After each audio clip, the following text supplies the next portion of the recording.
Galen Carey is the Vice President for Government Relations for the National Association of Evangelicals. Since 2005, he's made a major contribution to the involvement of evangelicals in poverty-related issues. I've watched that. Before that, he worked at World Relief in a number of developing countries among people in need: Croatia, Mozambique, Kenya, Burundi, Indonesia. So he brought that experience with him to the National Association of Evangelicals.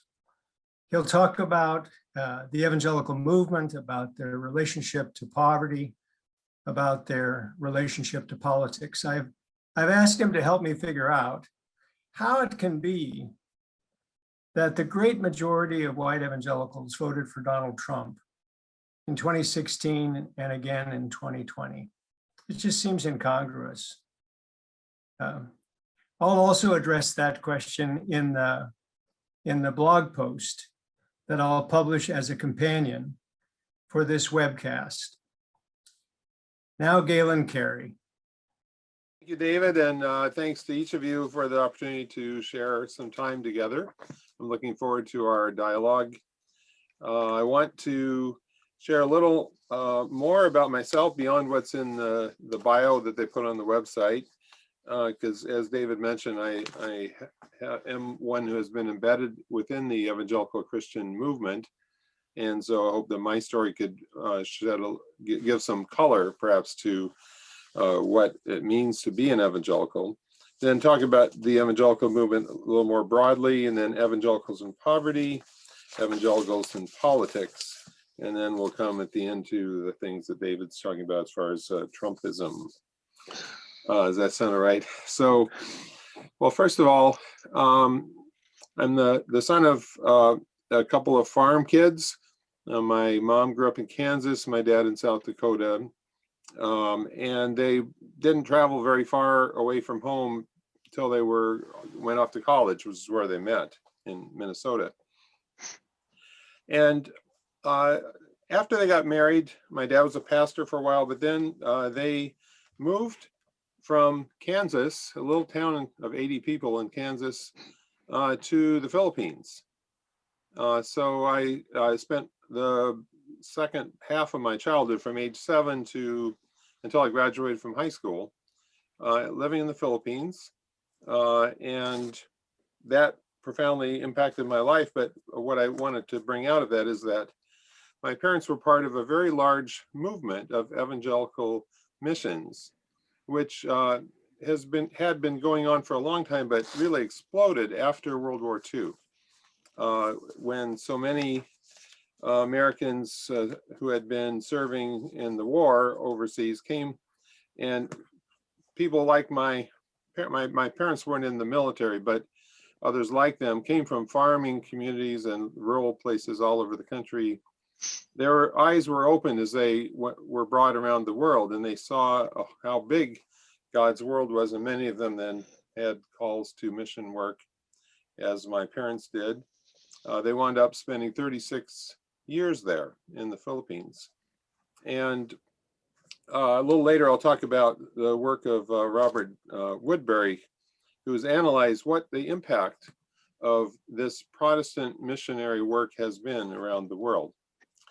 Then I came back here to the US for college, thoroughly confused about who am I as someone. I wasn't a Filipino, but at the same time, I wasn't also fully an American. So I'm what they call the third culture kid.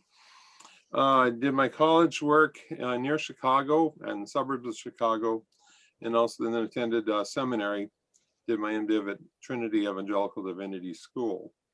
While I was in seminary, I lived and worked in a church in Chicago in a very low-income neighborhood. And the school was in a wealthy suburb, but I lived in a very poor community. And so this juxtaposition of being among the wealthy during the daytime, and then the afternoon going back and ministering with people from around the world, many of them very low income. was very instructive to me and helped sort of capture my heart for trying to ask, how does the gospel really speak to these divisions and challenges? And on the one hand, there's excess in some communities and deprivation in others. Of course, I had experienced similar things when I was growing up in the Philippines. We lived in the island of Cebu, a very small town about 1,000 people. It was not that long still after the Second War, so that there was a lot of rebuilding still needing to be done. It was around that time when I got a letter in the mail from this young organization called Bread for the World. And they said, hey, you know, all you need to do is sit down and write a letter and you'll be helping a whole bunch of people. So I thought, wow, that's a pretty nice deal. So I signed up, became a member, and I encourage you all, if you haven't already done so, to become members of Bread. And I became the volunteer coordinator for the 8th Congressional District in Illinois. And so we got a group of us, so we met once a month, and we'd sit around a dining table and actually hand wrote letters to our congressmen and to our senators. Our congressman was a guy who turned out to be quite a crook, Dan Rostenkowski. So we didn't get too far with him, but we got a lot of practice anyway, and it was a formative experience for me. I also, in this community where I was living and working, met my wife. And my wife, Delia, who we've now been married for 35 years, was the daughter of Mexican farm worker, a migrant farm worker, and then he settled in Chicago. So she grew up in Chicago. But I learned to appreciate what a rich culture the Mexican people have, and I got to see that kind of from the inside.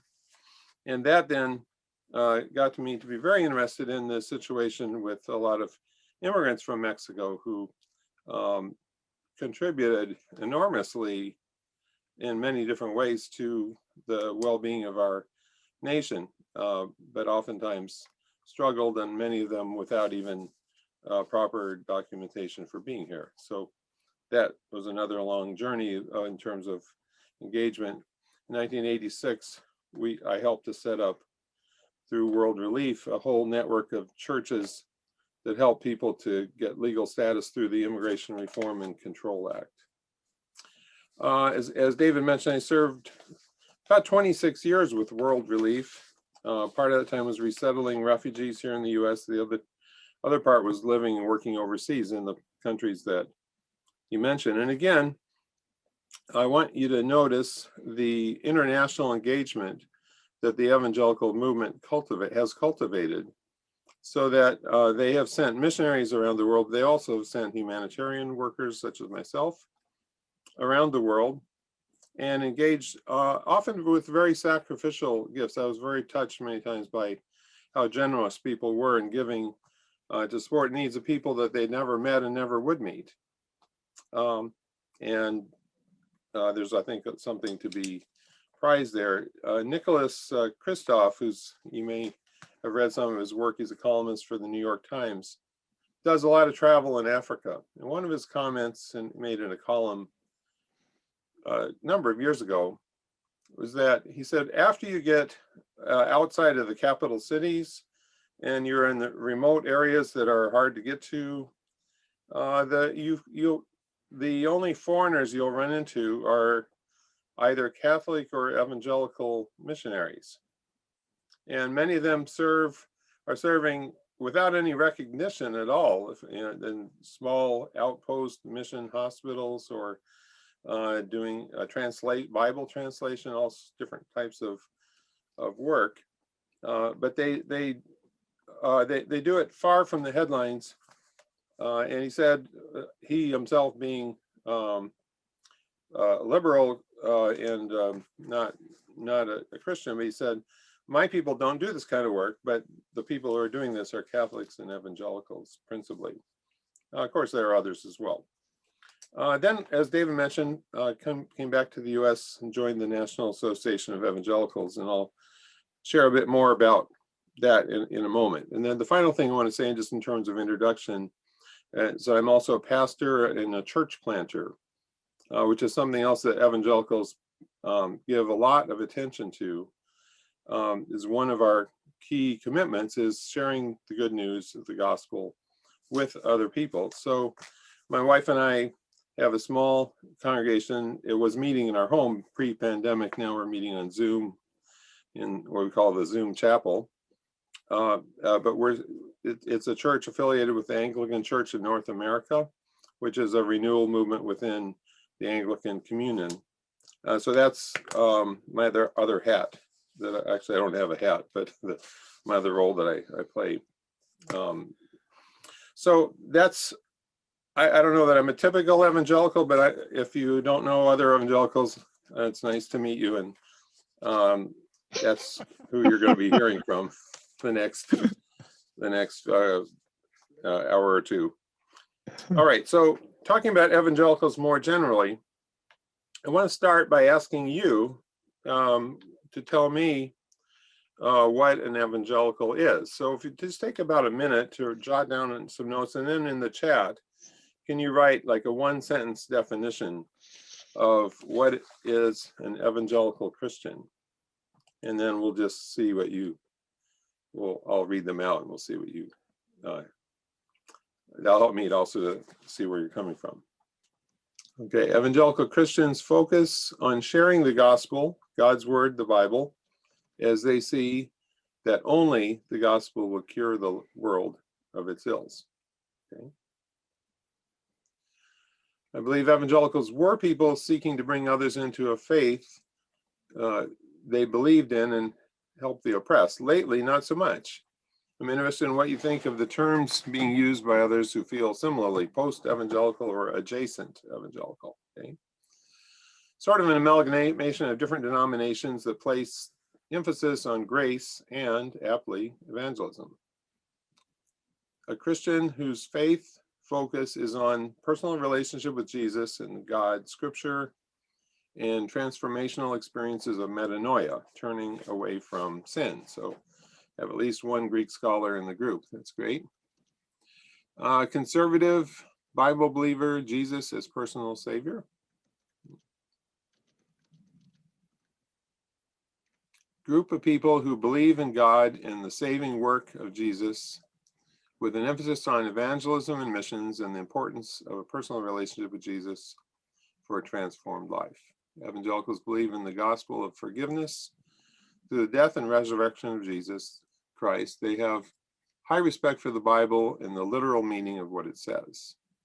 I think evangelical Christianity believes the essence of the gospel consists of the doctrine of salvation by grace alone. A group of Christians that believe in salvation by grace and faith in the death of Jesus for salvation and prioritize personal relationship with God and evangelizing others. Mm-hmm. They tend to be very conservative. Okay, well, thank you all. And one more. Strand of Protestant Christianity that places an emphasis on a personal relationship with Christ through an experience of conversion or salvation and an emphasis on biblical inerrancy. Wonderful. Well, that's great. So one thing that jumps out of me, and I thank you all very much for this, is you've recognized that there's nothing in any of your definitions about nationality or race or ethnicity or political. Well, there was a few comments about political opinion. But at least in terms of the race part, we didn't hear that, and that's absolutely correct, because globally there are about 600 million or so evangelical Christians. It's hard to, we're an amorphous group, so it's hard to exactly count us, but it's a sizable number of people, and it's actually in many parts of the world, especially in Africa and Latin America, one of the faster growing parts, one of the faster growing religious movements, period. So we are not, the idea of white evangelical is a concept that has relevance to political scientists and sociologists and so forth. It has very little meaning to theologians because it's not a theological concept. And I don't come to you tonight speaking as a representative of white evangelicals. And among the NAE's members, we don't have a single organization that has been set up to represent white evangelicals. So that's oftentimes something that in the media and popular discourse, the word evangelical and white evangelical are more or less, they're used interchangeably as if they're synonyms. And so that they're not. There are many streams of evangelicalism. I'm going to just try to share my screen right now and show you a couple of graphs just to give you a little sense of what I mean, if I can. So you can see that we have many different theological or church backgrounds that have all come together in this evangelical movement. And down at the bottom, sort of the core groups, the Reformed, the Free Church, Pietist, Wesleyan, non-denominational, Restorationist, and Adventist. But those then have grown into what we call the Anabaptist cluster, the Holiness cluster, the Pentecostal, which is a newer but very vibrant part of our community, and then the other kinds of the Baptists, which are sometimes distinguished from Anabaptists. And so there's 42 or so denominations that are part of our membership in the NAE. Now I'm going to show you a little broader, if I can find it here, I'll show you a slightly broader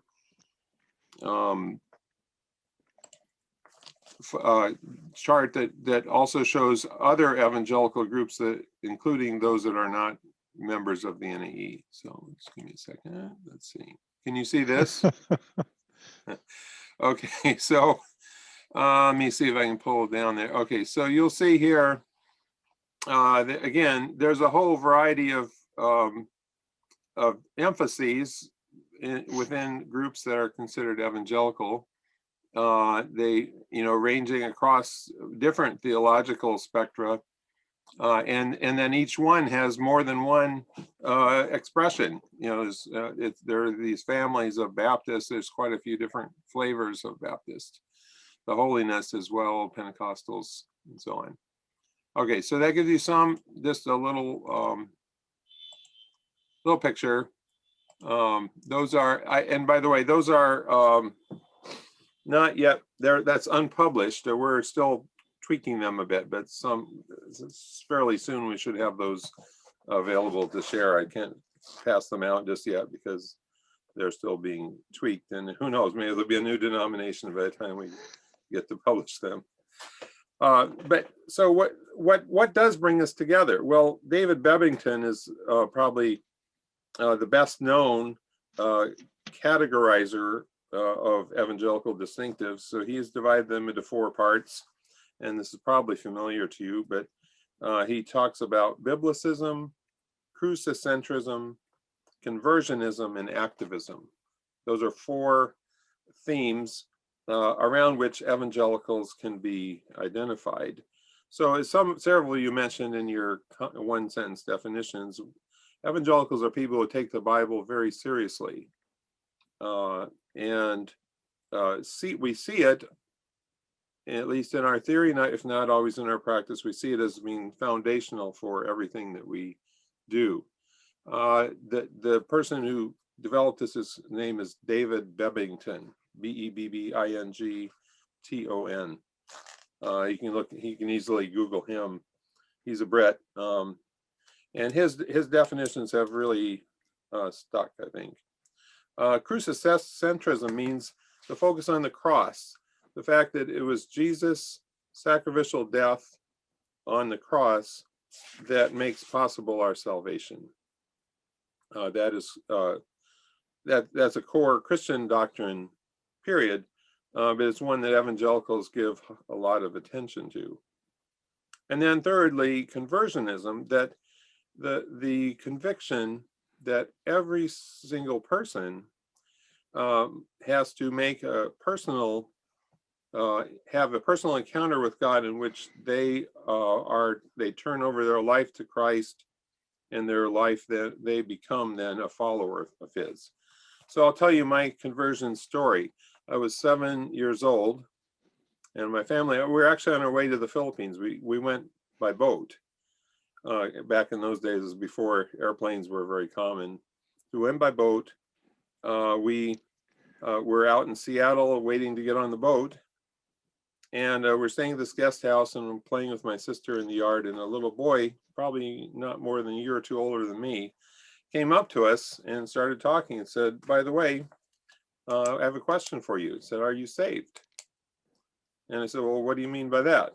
And so then he began to share with me his understanding of what it means to be saved, to come into this personal relationship with Christ, which transforms our life and brings us then out of being under condemnation for our sin into a place of being forgiven and accepted by God.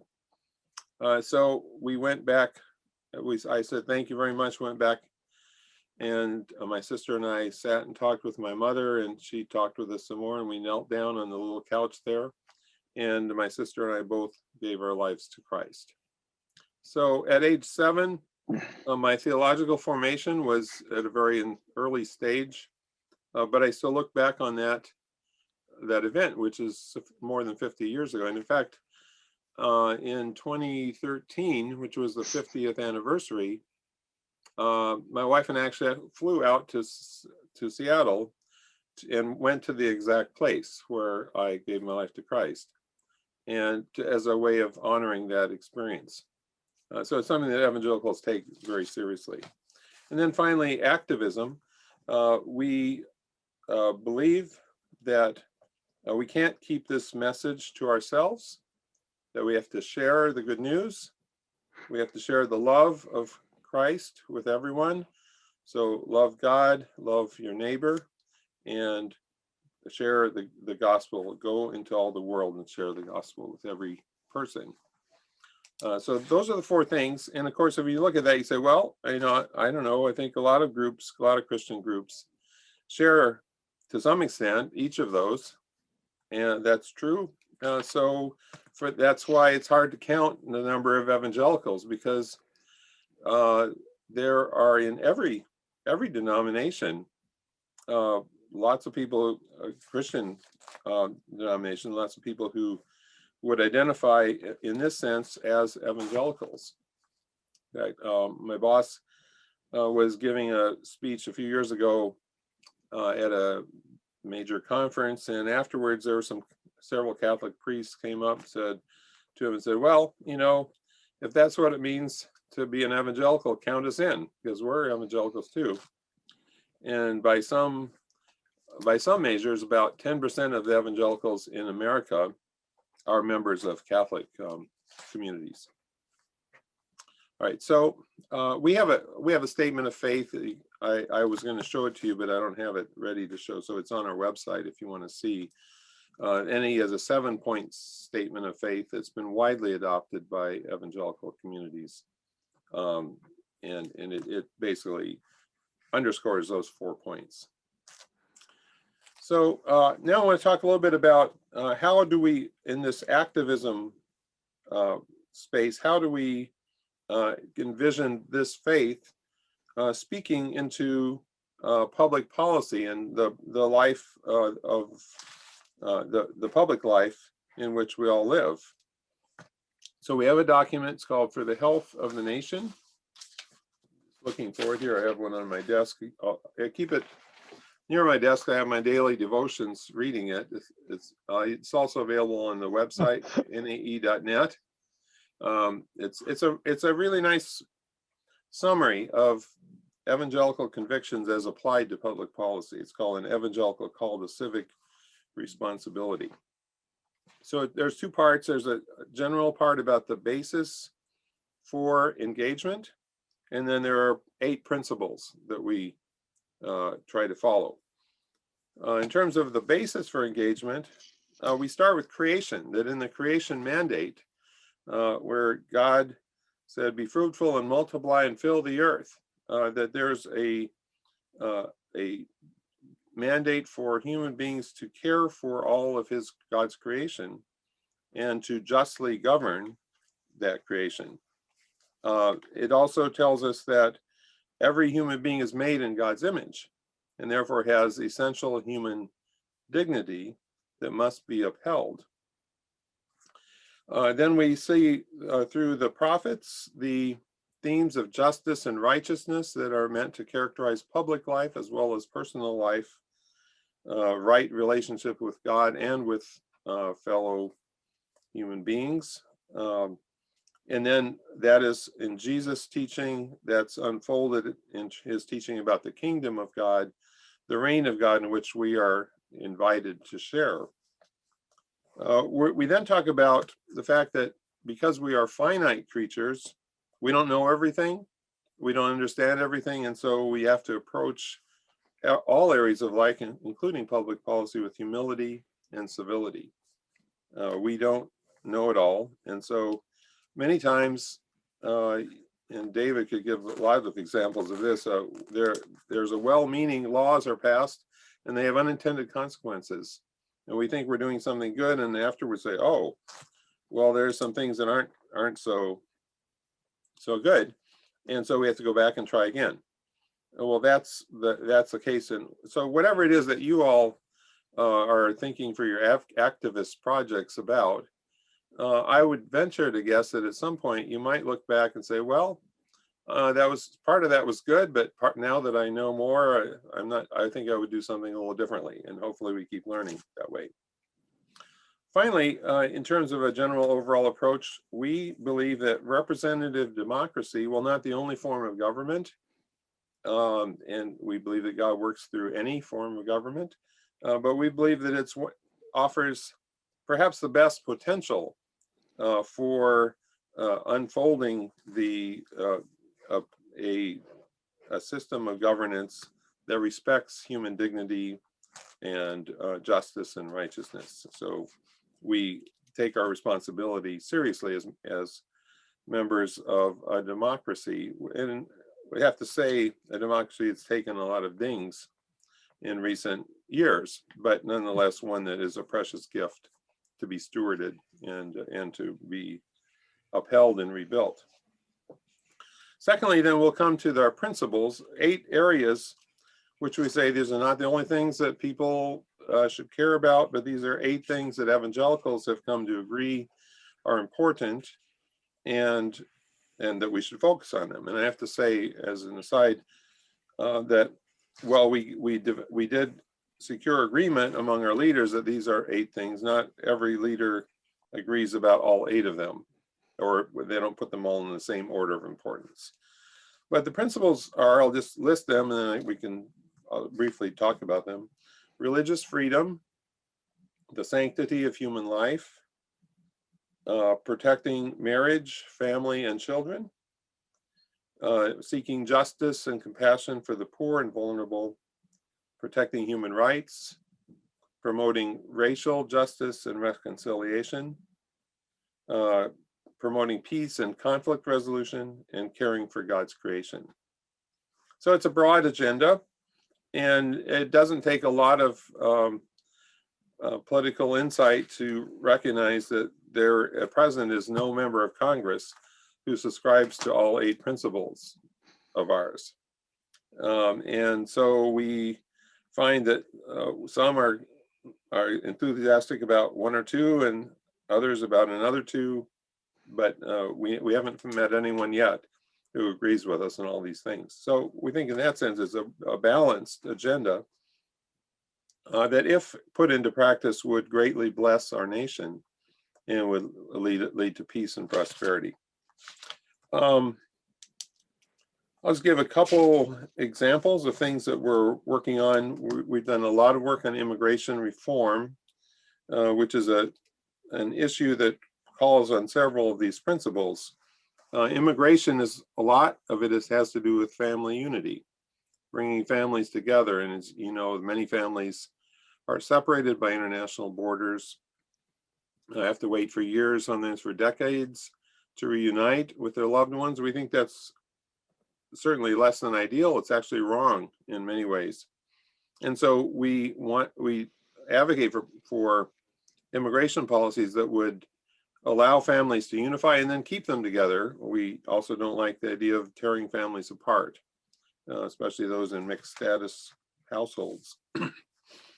So that's been a long-standing policy concern. We have a resolution from 2009 that lays out in about 7 pages more detail what it is that we're working on. And we work in a coalition called the Evangelical Immigration Table to advance that. We've also done a lot of work on criminal justice reform. We have a resolution from 1983 saying that way too many people are being locked up unnecessarily, because imprisonment is not the only way to address crime.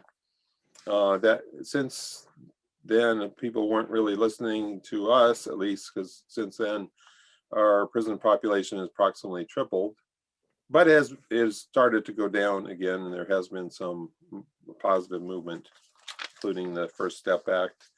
And just in December, we were able to get reinstatement of Pell Grants for prisoners, which we're very excited about. Well, there's more. In the Q&A time, I'm happy to talk about any of the other policy areas that, in terms of our overall agenda. I want to talk a little bit about now specifically poverty and how evangelicals engage with poverty. So I have a graphic. Let me see if I can pull this up now for you. Okay, so this is going to show you a range of evangelical organizations and networks that these are members of the NAE. So I'll start with Citygate. Citygate is a network of ministries to the homeless and to those dealing with addiction and mental health concerns, formerly known as the Association of Gospel Rescue Missions. So Citygate, along with the Salvation Army, is another one of our members, operates something like around half of the homeless beds in the country, and in some places, the only ones. So that they have they're playing a vital role in our social safety net, especially for some of the most vulnerable people. And they provide immediate rescue needs like overnight shelter and meals and so forth, but also recovery programs and helping people to rebuild their lives. Then we have, let's see here, the Compassion, which is, I believe, the largest totally privately funded poverty-related charity in the US. They're known for their child sponsorship programs around the world. And then World Vision, which is one of the largest relief and development organizations in the world, and certainly the largest evangelical organization. And then World Relief, which is actually a subsidiary of the NAE, was founded by us. So this gives you a little sense of our priority on poverty and human rights. The NAE was founded in 1942, right in the middle of World War II. And one of the very first things we did, 1944, was to found World Relief. And at the time, the immediate task was caring for refugees who had been displaced during the war and then rebuilding after the war. And at present, World Relief is the only evangelical organization that works directly with the State Department to resettle refugees around the United States, as well as working in other poverty relief around the world. So, and then in the area of education, Wheaton College is one example of one of our Christian colleges that's a member of the NAE. was founded in the mid-19th century by abolitionists and went on to train scores and scores of missionaries and humanitarian workers. Some of their more noted graduates include Billy Graham, who's noted for as probably the greatest evangelist at least in the American of the 20th century in America. Also, someone you may not have heard of named Wayne Gordon, who founded, was a graduate in Wheaton and moved into the west side of Chicago and founded a church and a health clinic, which has now grown to be the largest healthcare provider on the west side of Chicago, a community clinic. They have a very large program with a lot of different ways of addressing the needs of the very poor. Council for Christian Colleges and Universities brings together about 180 schools like Wheaton and other Christian schools. So those are some of the institutional ways that our community has tried to work together to address poverty concerns. Then in the area of human rights, I mentioned our criminal justice work. Prison Fellowship is the nation's largest prison ministry. It was also started by Chuck Colson after he was imprisoned after the Watergate scandal. They've gone on to, they engage evangelical Christians around the country and others in visitation, in caring for the families of prisoners, and also seeking criminal justice reform. Others, such I mentioned, the Evangelical Immigration Table, International Justice Mission that responds to trafficking people who've been caught up in it, in human trafficking. Then in the missionary space, I mentioned Robert Woodbury. Let me just bring up his an article that I think you might find of interest. So there's a citation for it: "The Missionary Roots of Liberal Democracy." So what Woodbury's done is taken massive amounts of data from around the world, and he has analyzed the trajectory of different places around the world where missionaries of different types have been working, or areas where they weren't working.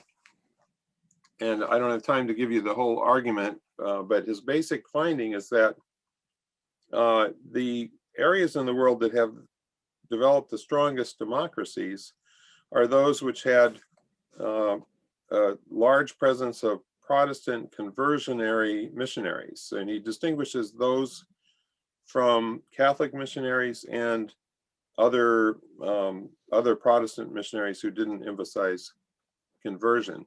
The idea is that in many places, especially in Africa, the infrastructure for education, for healthcare, for literacy, for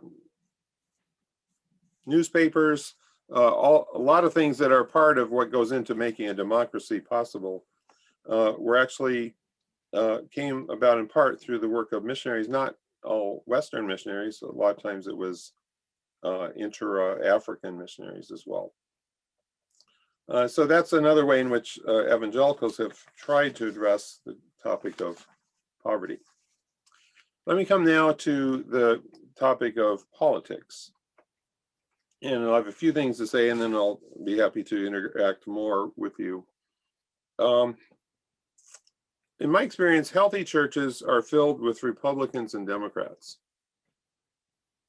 And the small church that I lead has people who voted for Trump and people who wanted to see him impeached. And we love each other. And I think that the church is a place where that can happen and is the place where that should happen. A one-party church, in my mind, is almost as bad as a one-party state. And I lived for about 20 years in a one-party state, well, a one-party city, but they acted like a state in Chicago.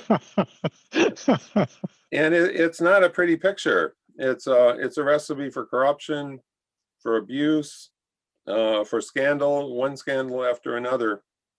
So the church needs to be a place where people can come together who don't all agree. And so in my mind, the church is not the place to be the church is not an advocacy organization in the same way that, take your pick, the Sierra Club, the National Rifle Association, whatever, issue you think of. The church should not be a card-carrying member of any advocacy organization, but the church, there are these principles, such as the ones I laid out in the health of the nation, that around which we can come together, and we can maybe not agree in every detail of the right strategy, but we can all agree that God doesn't want children going hungry. And so if there are ways that, even they're not perfect, but there are ways that help children to be fed and nourished, that we can get behind that. Now, many evangelicals, I believe, have been co-opted by the religious right. And as I said at the beginning, the religious right are not so much religious, it's more political. It's a political movement. But I do, as David said, many evangelicals have been brought into that movement. I think not really by their religion, but more by their politics. And I could say parenthetically, but perhaps not to as great an extent. But there's also a religious left, and there are also groups that have been co-opted into that as well. But let's just stick with the religious right. For example, I mentioned that evangelicals have sent missionaries all over the world. And yet, when God brings some of those same people, the very same people here, a lot of evangelicals have said, no, we don't want those people here. And so, to me, there's a big dissonance there. You're willing to spend your sacrifice and spend your money to send people to them, but you don't want them to come here. So in the evangelical world, media is very influential. In the days when NE was founded, it was mainly radio preachers. And radio preachers, just like TV preachers that came after them, they rely on donations, just like the advocacy groups now rely on donations. And the way you get donations is to be as extreme as possible. You have to be out there, and you have to get people riled up, and get angry at the opposition, and so on. So I think a lot of times the preaching gave way to politicking, and many of those organizations then became very closely allied, particularly with the Republican Party, whereas churches and denominations have not done that. So in NE has 40 denominations, not a single denomination has a political action committee that someone that whose job is to get people from their preferred party elected. We just don't do that. In fact, most, contrary to what you may have heard from reading in the media, most evangelical pastors have no interest whatsoever in getting the freedom to endorse candidates for office. In fact, they're really pleased that the law prohibits that, so that when their member comes and says, can you endorse my favorite candidate? And they say, well, sorry, the law doesn't allow me to do that. And as it should be. On the other hand, we do think that it is proper for pastors to speak to moral issues and to speak to what God's word has to say about the principles of how we respond to injustice and abuse of human rights and poverty and disease and things like that. So we in my preaching, I will sometimes refer to issues that are active in the public square, but I never say, and so when you go home, please write a letter in support of S123 or something like that. We just don't do that. There is a place for Christians to engage in supporting particular bills, but it's not at least not in the worship service of the church. And in fact, even in the churches that have been absorbed in the religious right, they don't do it in such an overt way. It tends to be much more subtle. And I think the same thing happens in more progressive churches, because I've been in some of those as well, where there's a subtle message given that, we don't support those kind of people, or that we don't support that party, but it's not even really verbalized. It's something that is it's been absorbed into the woodwork, so to speak. And so if you're going to be part of this church, you don't want to feel like you're an outlier. You kind of go along and say, oh, well, it must be the way that Christians think. And I think that's unhealthy, and it weakens the church, the witness of the church, and I don't think it's a good way to run a country either. Okay, let me come just for a bit to the topic of Trump and Trumpism. And of course, I guess I should have said this at the beginning, but whatever I say to you is my own personal opinions. I'm not representing the NAE or any particular, or my church, but you're just hearing from me. I wrote a book along with a colleague, Leith Anderson, who was our NAE president at the time, called Faith in the Voting Booth. So we wrote it came out in 2016, but we actually wrote it in the summer of 2015. And I have to confess that we totally missed the phenomenon of Trumpism. It wasn't on our radar at all. I mean, as we were writing, there was a crisis where in some states, the governors were saying we don't want any refugees, and they were being egged on by candidate Trump. But I told the people that were involved in this refugee work, I said, don't worry, he's like a flash in the pan. He's not going to last long. The Republicans always have one guy who's out in front, but then he fades in as someone else, and so he won't be around for very long. And so if the way that you tell a false prophet is that their prophecies didn't come true, well, mine didn't come true. And it's important to avoid a reflexive ad hominem reaction to, so just because some policy is connected to the name Trump, it doesn't necessarily mean it was a bad policy. Just because it has the name Biden to it doesn't mean it's a good policy if you're oriented in that direction. And I can give you examples of both. Just a couple. One of the things that President Trump did that I think was good was that he appointed Ambassador at Large for International Religious Freedom, Governor and Senator Sam Brownback. So Ambassador Brownback was able to pull together a very broad coalition of people from many different religions, and did some very effective advocacy work on behalf of the Uyghurs in China, of the Rohingya in Bangladesh, and the Boko Haram victims in Nigeria, and so on. He brought a real stature as someone who had been a top government leader to this position, and that was a good thing.